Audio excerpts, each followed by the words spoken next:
Hello everyone, welcome back once again adventure soul गौरव।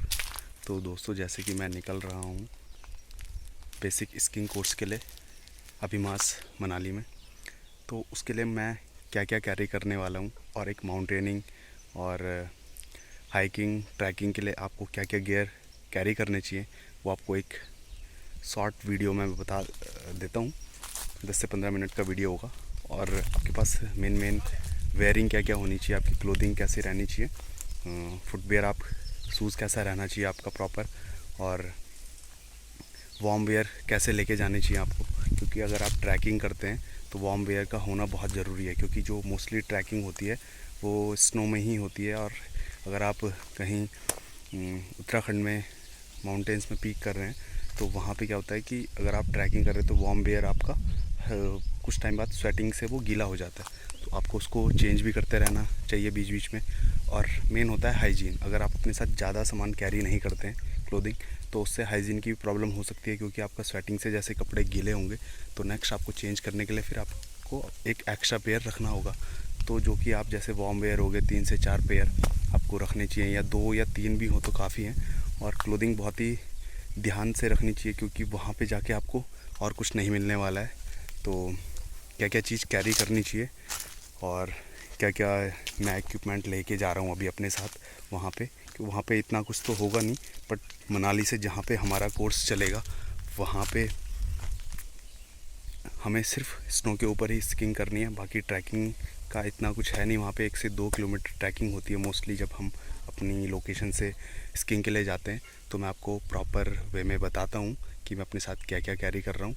और कोई भी माउंटेनिंग का कोर्स करने जाता है, बीएमसी करता है, एएमसी करता है या मॉइस करता है, तो वो आपको पर्टिकुलर वहाँ पे जाके पता चल जाता है। लेकिन अगर कोई बेसिक से करना चाहता है, उसको कुछ नहीं पता है, तो उसको अपने साथ क्या क्या कैरी करना चाहिए, प्लीज़ वीडियो को लाइक करना, शेयर करना।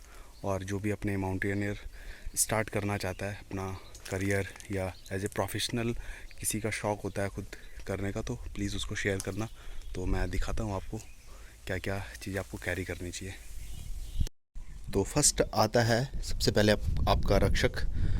केचुआ का रक्षक है 90 लीटर का। इसमें मेरा स्लीपिंग बैग एंड मेरे कपड़े, मेरी एक्सेसरीज़ पूरी कंप्लीटली आने के बाद भी काफ़ी सारा स्पेस इसमें खाली रहता है। देन उसके बाद आते हैं आपके ट्रैकिंग शूज़, जो कि प्रॉपर अच्छी मेंटेनेंस के साथ अच्छा शूज़ होना चाहिए। और नॉर्मल अगर आपको लोकल पे वहाँ पे चलना है तो ट्रैकिंग शूज़ के साथ एक नॉर्मल शूज़। उसके बाद आता है आपका सन ग्लासेस। ये मेरे पास फास्ट ट्रैक का सन ग्लासेस है। ये मल्टीपर्पज़ है, स्नो में भी काम करता है एंड आपका ट्रैकिंग हाइकिंग में भी काम आता है। देन मेरे पास एक्सेसरीज़ है मेरी, जिसमें मैं अपना डेटा सेव रखता हूँ एंड मेरा बैकअप के लिए पावर बैंक। देन ये मेरा फ्रेशन अप होने के लिए मेरा किट है। उसके बाद आते हैं मेरी कैप, जो कि वुलन कैप भी है एंड नॉर्मल कैप भी है। फिर आते हैं मेरे ग्लव्स, जो कि स्नो में आपके हाथों को वार्म रखते हैं।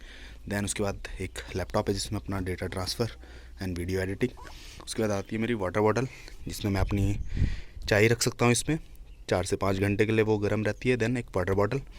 उसके बाद आता है मेरा स्लीपिंग बैग, जो कि ट्रैकिंग में अगर आप कैंपिंग करते कहीं तो, या अगर आप कोर्स में हैं माउंटेनिंग कोर्स में या स्कीइंग कोर्स में, तो वहाँ पे अगर प्रॉपर आपको अच्छा नहीं लग रहा है जो उन्होंने दिया हुआ है, तो ये फैदर का मेरे पास है। क्लिफ क्लाइंबर्स का ये मेरे पास स्लीपिंग बैग है। देन उसके बाद आते हैं जितना भी आपका रक्षक है, अगर आप ट्रैक कर रहे हैं तो आपके पास एक पॉन्चो होना बहुत ज़रूरी है, जो कि आपको भी और आपके बैग को भी कवर कर सके। एंड ये मेरे पास एक रेन कोट है विंड टाइप। और उसके बाद एक छोटा सा पॉन्चो है। ये छोटा पाउच है बैग का वाइल्ड क्राफ्ट का, जिसमें अगर एक्स्ट्रा मेरे पास कुछ सामान होता है उसको रखने के लिए। देन मेरे क्लोथिंग में आता है एक फैदर जैकेट। देन स्लेजनर का मेरे पास 2 जैकेट है, ये विंचेटर का काम भी करता है। एंड मेरे अंडरगारमेंट्स वार्म, जो कि मेरा ट्रैकिंग में काम होगा और डेली में अगर यूज़ करूँ तो काफ़ी सारा है इसके अंदर, पूरा बड़ा पाउच है। उसके बाद आते हैं मेरे टावल, एक हैंड टावल अगर ट्रैकिंग में मुझे स्वेटिंग होता है तो। फिर उसके बाद आते हैं मेरा ये वर्ल्ड कप का 3 से 4 पेयर मेरे पास वार्म वेयर है। देन ये मेरे पास फुल स्लीव है टी शर्ट, कुछ विंड चीटर हैं, 1-2 हुड है। उसके बाद आते हैं मेरे ट्रैक पैंट, ट्रैक पैंट में 4 से 5 ट्रैक पैंट है मेरे पास, और मैं डे बाय डे चेंज भी कर सकता हूँ। कुछ टी शर्ट है, उसके बाद है मेरे पास एक केचुआ का छोटा बैग। अगर मेरी एक्सेसरीज़ वगैरह मेरे को बैग में नॉर्मली यूज़ के लिए चाहिए तो मैं इस छोटे बैग में रख सकता हूँ। दैन उसके बाद आते मेरे पास एक फैदर जैकेट है जो कि -5 डिग्री तक मुझे ठंड से बचाएगी। तो ये मेरा जो भी नॉर्मली वे, और एक मेरे पास टॉर्च है छोटा। अगर मैं रात को निकल रहा हूँ कहीं पे अपने कैंपस के अंदर तो वहाँ पे मेरे को यूज़ के लिए एक टॉर्च भी चाहिए होगी।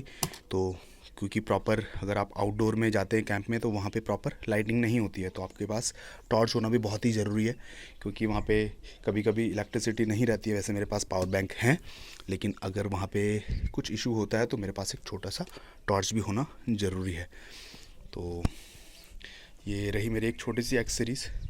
तो नॉर्मली मैं क्या क्या कैरी करने वाला हूँ एक स्कीइंग कोर्स के लिए, लेकिन जो मैंने आपको पूरी डिटेल बताई है, शूज़ हो गया, आपका रक्षक हो गया, प्रॉपर आप अगर माउंटेनियरिंग के लिए कोर्स के लिए जा रहे हैं तो आपके पास ये सब होना बहुत ही ज़रूरी है। कुछ इक्विपमेंट ऐसे होते हैं जो बहुत ही कॉस्टली होते हैं, जैसे मैं लो एल्टीट्यूड गाइड कोर्स के लिए गया था, उसमें जैसे कोई BMC के लिए जाता है या एडवांस के लिए जाता है तो कुछ वेयरिंग ऐसी होती है जो वहीं पे एक्सेसरीज़ होती है जो वहीं पे मिलती है। जैसे आपका हार्नेस हो गया, जुमार हो गए, या आपका डिसेंडर हो गया, असेंडर हो गया, ये सब तो वहीं पे मिलते हैं। इसका हमारा नॉर्मल यूज़ में कुछ होता नहीं है तो हमें रखना भी नहीं चाहिए। अगर हम अपना कुछ अलग से कुछ किसी को एडवेंचर एक्टिविटी करा रहे हैं तो रखने का कुछ फ़ायदा भी है। ये तो बहुत कॉस्टली होता है, हमें रखना नहीं चाहिए। लेकिन जैसे आपका शूज़ हो गया, रक्षक हो गया, कुछ स्लीपिंग बैग हो गया, जैसे जैकेट हो गई, ये सब आपको अपने साथ कैरी करना बहुत ज़रूरी है कि आपको हाइजीन भी रहना चाहिए वहाँ पे। अगर वहाँ पे आपको स्लीपिंग बैग अच्छा नहीं मिला तो आप अपना स्लीपिंग बैग भी यूज़ कर सकते हैं। तो कैसा लगा मेरा वीडियो, और नेक्स्ट टाइम अगर मैं बनाऊँगा वीडियो तो बहुत ही प्रॉपर वे में सेटअप के साथ, जिससे मैं आपको और अच्छे से बता सकूँ कि, और ये बाकी सब जैसे मैं डे बाय डे आपका बताते रहूँगा वीडियोज़ में, कैसे मैं अपने घर से निकला, फिर मेरे को कहाँ से ट्रांसपोर्टेशन में कहाँ से कौन सी गाड़ी अवेलेबल रहती है, क्या क्या चीज़ें मुझे सावधानियाँ रखनी चाहिए अपने साथ, और क्या क्या चीज़ें फेस करनी होती हैं। तो मिलते हैं आपको सीधे 14 डेज़ के स्कीइंग कोर्स में। तो वीडियो को लाइक करना, शेयर करना, and till then ride hard, ride safe. This is me adventure soul Gaurav. Bye bye.